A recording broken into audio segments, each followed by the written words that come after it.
So welcome to the second part of today's lecture, and in this part we'll see some other conditions where which connectors to be used.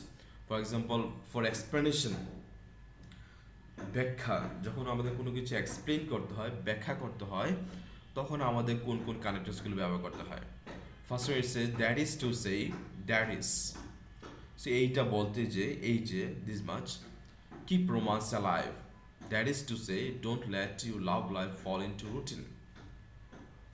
Versus you romance you to keep it alive and don't let your love life fall into routine. যে কোনো একটা for example that's just to say, যেমন বলা যেতে পারে যে একটা routine লাইফে তোমার লাভ লাইফকে বাধ্য করবে না। Then it comes for explanation, namely এটা এক্সাম্পলিফিকেশন ক্ষেত্রে ব্যবহার করা যায়, এক্সপ্লেনেশন ক্ষেত্রে ব্যবহার করা যায়।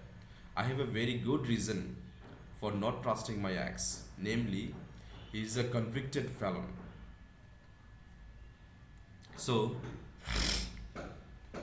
someone says that he or she has reason for not trusting his ex boyfriend or girlfriend, for example, namely যে অনেকগুলো কারোর রিজন বলা হয়েছে, আমি একটা রিজন বলা হয়েছে he is a convicted felon, সে একটা অভিযুক্ত গায়ক। Next it comes in other words, অন্য কথায়, অন্যথায়। Then it here we see, এটা হচ্ছে এটাও এক্সাম্পল অথবা কি বলা যায় এক্সপ্লেনেশন ক্ষেত্রে ব্যবহার করা হয়। In other words, don't be unsociable. In other words, go out and make some friends, বলছে অসামাজিক থাকবে না বলতে গেলে, অথবা অন্য কথায় গো আউট, বাইরে যাও অ্যান্ড মেক সাম ফ্রেন্ডস, এবং তোমার কিছু বন্ধু তৈরি করো। সো এটা হচ্ছে অন্য কথা, মিনস এটা for explaining something in different words. Next it comes put differently. So put differently মানে হচ্ছে অন্যভাবে দেখা, অন্যভাবে রাখা। John has manage to get over Jen. Put differently, he has started seeing other women. তাহলে কি করেছে, জন জেনের চিন্তা মাথা থেকে বাদ দিয়ে দিয়েছে, অথবা সেই ব্যাপারটা ম্যানেজ করে ফেলেছে। ফর অন্য কথা বলতে গেলে put differently, he has started seeing other women, তার অন্য নারীর সাথে relations or whatever it says. So these are the things like for explanation we use these connectors, that is to say, that is এটা বলতে গেলে namely উল্লেখ করার মতো, যেমন ইন আদার ওয়ার্ডস অন্য কথায়, পুট ডিফারেন্টলি আলাদাভাবে অথবা অন্যভাবে বলতে গেলে this much. So are you getting? Hopefully you are getting. These are not that much difficult. Next it comes emphasizing. Emphasizing মানে হচ্ছে গুরুত্ব দেয়া।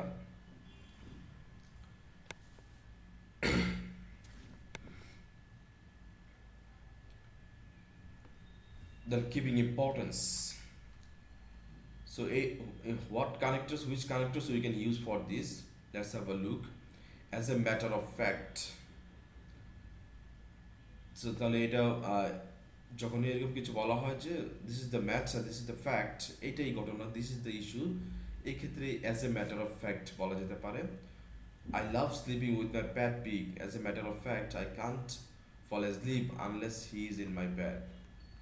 সো বলা হচ্ছে সে তার প্যাট পিগের সাথে এরকম he loves to sleep, as a matter of fact, এই জন্য যে, অথবা এই ঘটনাটা এই জন্য ঘটে যে I can fall asleep unless he is in my bed, যদি সে বেডে না থাকে সে হয়তো বা পরে যেতে পারে, অথবা sorry I can fall asleep মানে গভীর ঘুমে সে থাকতে পারে না যদি ওই প্যাট পিগটা তার বেডে না থাকে, অ্যাজ এ ম্যাটার অফ ঘটনার প্রেক্ষিতে। ইনফ্যাক্ট এটা অর্থ হচ্ছে প্রকৃতপক্ষে, I told them not to invite Rachel to the party. In fact, প্রকৃতপক্ষে I was the only person who saw what a party pooper she really was. So, in fact মানে হচ্ছে প্রকৃতপক্ষে, বলা হয়েছে তাদেরকে আমি বলেছিলাম রাচেলকে পার্টিতে ইনভাইট না করতে। ইনফ্যাক্ট প্রকৃতপক্ষে আমি হচ্ছে একমাত্র ব্যক্তি হু স, যে দেখেছে what a party pooper schedule was, সে কীভাবে পার্টিতে প্রবলেম তৈরি করতে পারে। অ্যাকচুয়ালি এটা this is very known term এটার অর্থ হচ্ছে প্রকৃতপক্ষে I think it would be a good idea to send her some flowers.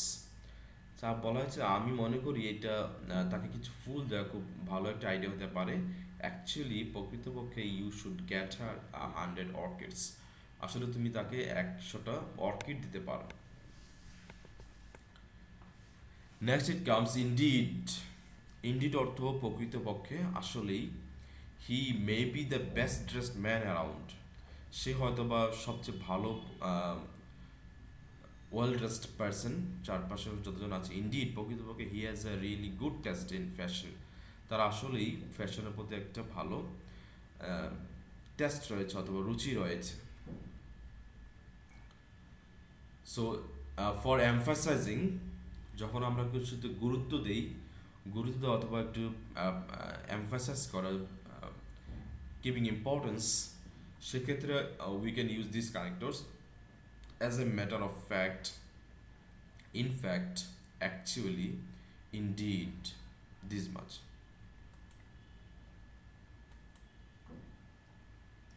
Now it comes focusing and linking. Focusing মানে যে কোনো কিছুর প্রতি আলাদা দৃষ্টি দেওয়া অথবা আলাদা নজর দেওয়া। লিঙ্কিং মানে কানেক্ট করা। So which connectors we can use for this? As for often suggest disinterest or dislike. So it says, I'm going to Janet's party at the weekend.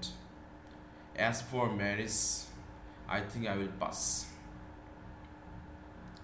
So বলা হয়েছে জেনেটিস পার্টিতে সে উইকেন্ডে যাচ্ছে। অ্যাজ ফর ম্যারিজ, ম্যারির ইচ্ছা, I think I will pass, আমি হয়তো বা somehow I will manage. Then it comes with respect to. So with respect to, it's not like respect শ্রদ্ধা, it's like with respect to এই ব্যাপারে অথবা এই কন্ডিশনে, এই ক্ষেত্রে starting your own IT company may be the one of the best things you can do right now. With respect to opening a pet shop, it's hard to say that the same thing.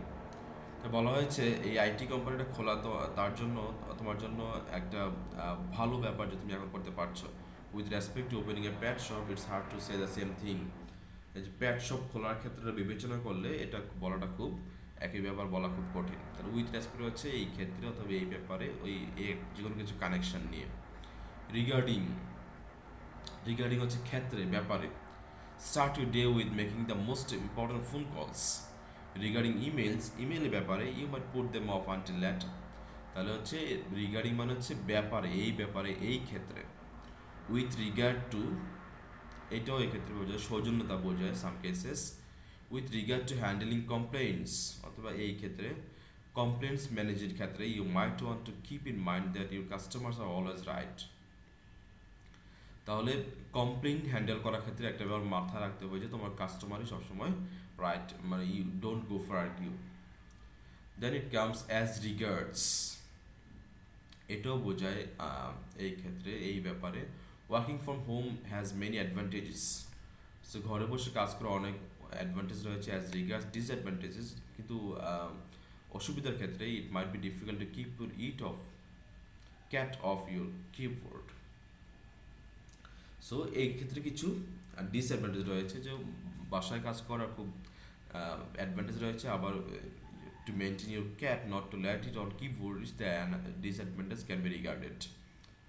Then it comes talking of, বলা যেতে পারে this much. Talking of cats, বিড়ালের ক্ষেত্রে বললে, you can trust them to keep you company when you need it, they are quite selfish creatures.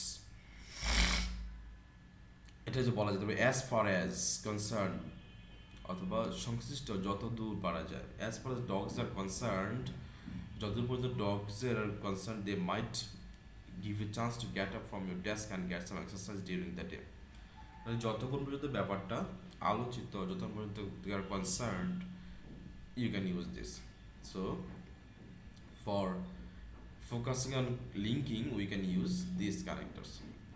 Now it comes conclusion, মানে হচ্ছে সমাপ্তি, ইতি টানা।